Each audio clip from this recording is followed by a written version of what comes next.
ఆందోళనలో వచ్చి పాల్గొనడం అనేది చెప్పాలంటే వాళ్ళు ఒక విధంగా కోరుతున్నటువంటి న్యాయానికి జరుగుతున్నటువంటిదే కానీ చెప్పుకోవచ్చు.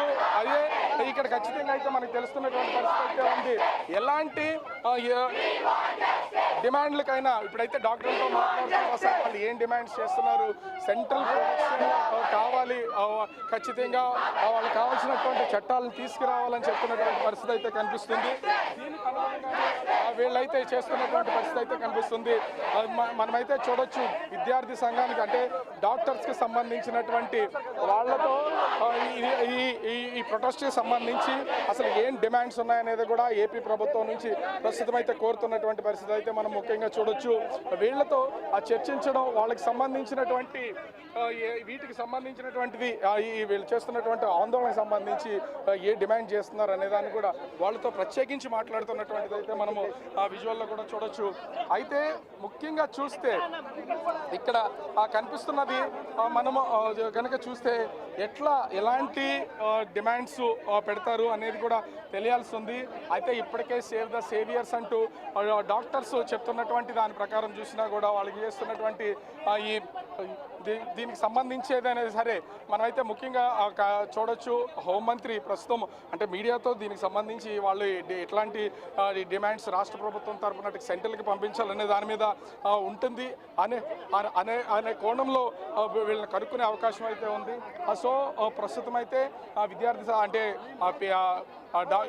డాక్టర్ వైద్య విద్యార్థులకు సంబంధించినటువంటి యూనియన్ నాయకులతో అయితే ప్రస్తుతం అయితే హోంమంత్రి చర్చలు జరుపుతున్నటువంటి దాన్ని అయితే మనమైతే చూడొచ్చు. వాళ్ళు ఏం డిమాండ్స్ చేస్తున్నారు, ఫ్యూచర్లో కూడా అటు అంటే ఇది జరిగినటువంటి సంఘటన కోల్కతాలో జరిగినా కూడా ప్రతి రాష్ట్ర ప్రభుత్వం దీనికి సంబంధించి దీని మీద ఒక నిర్ణయం అయితే తీసుకోవాలి, ఒక చట్టం అయితే తీసుకురావాలనే దానికి సంబంధించి అయితే ప్రస్తుతం కొనసాగుతున్నటువంటిది అయితే మనమైతే చూడొచ్చు.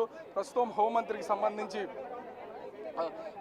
వైద్య విద్యార్థులకు సంబంధించినటువంటి యూనియన్ నాయకులు కూడా వీళ్ళు ప్రస్తుతం ఆ చర్చలు అయితే కొనసాగుతున్నాయి. అట్లా హోంమంత్రి ఏం మాట్లాడుతున్నారు, వాళ్ళ నాయకులు ఏం చెప్తున్నారు అనే దాన్ని కూడా ప్రస్తుతం వైద్య విద్యార్థులందరూ కూడా ఎంతో వాళ్ళు ఉత్కంఠంగా ఎదురు చూస్తున్నటువంటిది అయితే మనం చూడొచ్చు. ఇక్కడ జరుగుతున్నటువంటి ఆందోళన అటు కేజీహెచ్ అదేవిధంగా మెడికల్ కాలేజీకి సంబంధించి ఈ రెండు వర్క్ చేస్తున్నటువంటి వాళ్ళు వైద్య విద్యార్థులు అందరూ కూడా ప్రస్తుతం అయితే వాళ్ళు తమ విధులన్నింటినీ కూడా బహిష్కరించి ఇక్కడికి వచ్చినటువంటి పరిస్థితి అయితే కనిపిస్తుంది. సో హోంమంత్రితో ముఖ్యంగా జరుగుతున్నటువంటి ఈ చర్చకు సంబంధించి మనమైతే వీళ్ళు చేస్తున్నటువంటి డిమాండ్ విషయంలో వాళ్ళ డిమాండ్లు ఎంతవరకు నెరవేరుతాయి ఏంటి అనేది ఇప్పుడు సెంట్రల్ చేయాల్సినటువంటిది. సెంట్రల్ గవర్నమెంట్ ఇప్పటికే దీని మీద సిబిఐ దర్యాప్తు వేసినా కూడా ఇప్పటివరకు ఏ విధమైనటువంటి నిర్ణయం రిజల్ట్ అనేది వచ్చినటువంటి పరిస్థితి అయితే లేదు. సో దీన్ని దృష్టిలో ఉంచుకున్నటువంటి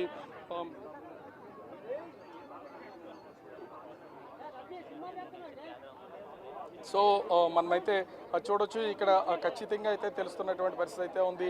ముఖ్యంగా చూస్తే వైద్య విద్యార్థులకి ఎప్పటి నుంచో వైద్య విద్యార్థులు అనేది కాదు డాక్టర్లు కూడా ఎప్పటి నుంచో ఇబ్బందిని అయితే ఫేస్ చేస్తున్నటువంటి పరిస్థితి అయితే ఉంది. ఆ ఫేస్ చేస్తున్నటువంటి ఇబ్బందులు కొంతమంది ఆ పేషెంట్ తాలూకా బంధువులు కూడా దాడులు అయితే చేస్తూ ఉంటారు. వాటన్నింటినీ కూడా నుంచి రక్షణ కల్పించాలనేది వీళ్ళు చేస్తున్నటువంటి మేజర్ డిమాండ్. సో ఒక ప్రత్యేకమైనటువంటి చట్టం తీసుకురావాలి, ఆ చట్టానికి సంబంధించినటువంటిది కోరే అవకాశం అయితే ఉంటుంది. జరిగినటువంటిది ఇది కలకత్తాలో సంఘటన జరిగినా కూడా ఇది ప్రతి రాష్ట్రం నుంచి స్పందించాల్సినటువంటి అవకాశం అయితే ఉంది. ఎందుకంటే ఈ స్పందన వస్తేనే ప్రత్యేకమైనటువంటి చట్టం వస్తేనే ఖచ్చితంగా ఫ్యూచర్లో డాక్టర్లకి ఏ విధమైనటువంటి ఇబ్బంది ఉండదు అనేది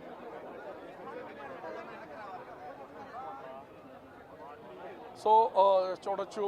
ముఖ్యంగా చూస్తే ప్రస్తుతం అయితే రాష్ట్ర హోంమంత్రి వంగల్పూడి అనిత ఈరోజు డాక్టర్లు చేస్తున్నటువంటి ఈ సమ్మెకి సంబంధించి అసలు ఎలాంటిది ఉంది, ఏం జరుగుతుంది, వాళ్ళకి ఏం హామీ ఇస్తారనేది కూడా తెలిసే అవకాశం అయితే ఉంది. కాకపోతే ఎలక్షన్ కోడ్ ఉన్నటువంటి నేపథ్యంలో ప్రస్తుతం హోంమంత్రి మాట్లాడతారా లేదా, వైద్య విద్యార్థులతో ఏ విధమైనటువంటి చర్చలు జరిపిన విషయాలు ఏ విధమైన విషయాలను చెప్తారు అనేది తెలిసే అవకాశం అయితే లేదు. ప్రస్తుతం వైద్య విద్యార్థులతో అటు ఇప్పుడు యూనియన్కి సంబంధించిన నాయకులతో మాట్లాడడంతో పాటుగా ప్రస్తుతం అయితే ఆ విద్యార్థులతో చర్చిస్తున్నటువంటిది కూడా మనమైతే చూడొచ్చు. కానీ వీళ్ళు ఒక్కటే సేవ్ ద సేవియర్స్, మాకైతే రక్షణ లేదు, రక్షణ కల్పించాలంటూ వీళ్ళైతే చెప్తున్నటువంటి పరిస్థితి అయితే కనిపిస్తుంది.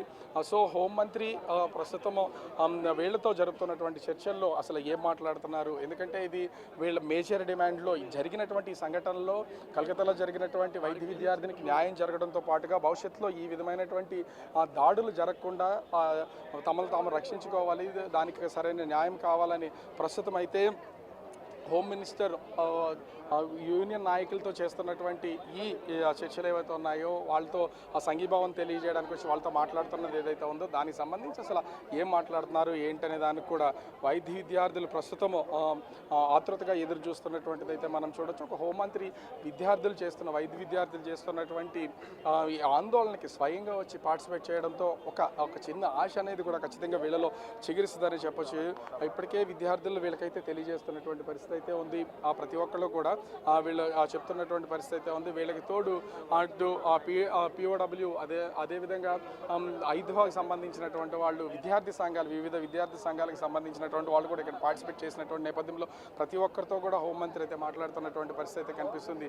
మహిళా డాక్టర్లపై హింస మన సమాజానికి శాపం అంటూ వీళ్ళైతే ఆ ప్లకార్డులు డిస్ప్లే చేస్తున్నటువంటి పరిస్థితి అయితే ఉంది. దీంతో పాటు హోంమంత్రి కొన్ని సూచనలు అయితే చేస్తున్నారు వాళ్ళకి సంబంధించి. ఆ సూచనలకు అనుగుణంగానే అంటే ఇప్పటికే ఇక్కడ ఉన్నటువంటి జూనియర్ డాక్టర్స్ అదేవిధంగా పీజీలు కూడా వీళ్ళందరూ వాళ్ళకి సంబంధించి కావాల్సినటువంటి డిమాండ్స్ ఏ విధమైనటువంటి డిమాండ్స్ కావాలి, ఆ డిమాండ్స్ ఎలా నెరవేర్చాలనే దాని మీద ప్రస్తుతం అయితే హోంమంత్రికి చెప్పినటువంటి పరిస్థితి అయితే ఉంది. ముఖ్యంగా ఇక్కడ ఉన్న యూనియన్ నాయకులు ఒక్కరితో మాట్లాడడమే కాదు, యూనియన్ నాయకులతో పాటు ఇక్కడ ఉన్నటువంటి ఉమెన్ విద్యార్థులతో కూడా పీజీ విద్యార్థులు వీళ్ళందరితో విద్యార్థులతో కూడా మాట్లాడుతున్నటువంటి పరిస్థితి అయితే కనిపిస్తుంది. ప్రతి ఒక్కళ్ళు ముఖ్యంగా చూస్తే వీళ్ళందరికీ సంబంధించి ఈరోజు రాష్ట్ర ప్రభుత్వం తరఫున వీళ్ళ దగ్గర తీసుకున్నటువంటి ఏదైతే అవుట్పుట్ ఉందో దాన్ని ఖచ్చితంగా రాష్ట్ర ముఖ్యమంత్రికి హోంమంత్రి తెలియజేసే అవకాశం అయితే ఉంటుంది. ఎందుకంటే వీళ్ళకి రక్షణ కావాలంటే ఖచ్చితంగా చట్టాలు చేయాలి, ఆ చట్టాలని అమలుపరచాలి.